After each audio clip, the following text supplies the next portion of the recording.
बाबा विश्वकर्मा के महिमा महान बा। बाबा विश्वकर्मा के महिमा महान बा।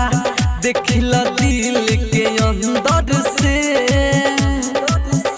अरे जगत जहान पूजा करेला बाबा। ओहे 17 सितंबर के बाबा विश्वकर्मा के महिमा महान बा। देखिला दिल के अंदर से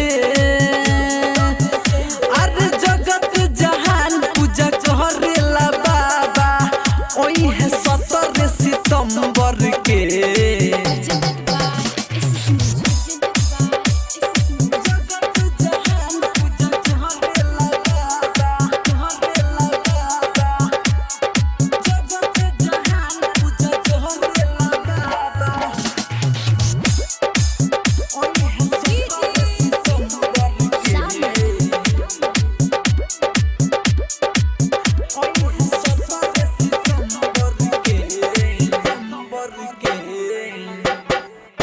उनका मर्जी से चलेला बस गाड़ी और कार हो।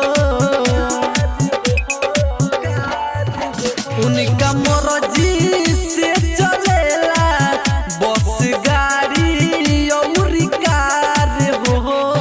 उनके रचल है सारा संसार।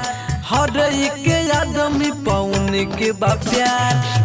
उनके रचल हवे संसार। हर एक आदमी पौन के बा प्यार। हो केहू इंजीनियर केहू मैकेनिक बात उनके दर से। बाबा विश्वकर्मा के महिमा महान बा।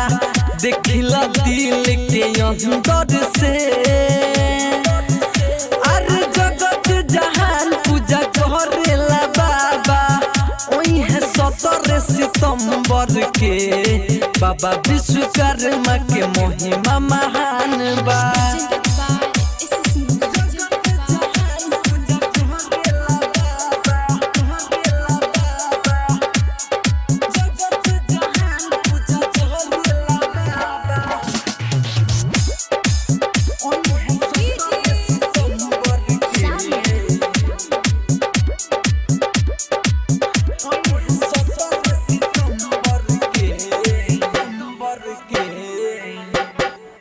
रावण के लंका उहे बनइले सोना गढ़ के महल कइले।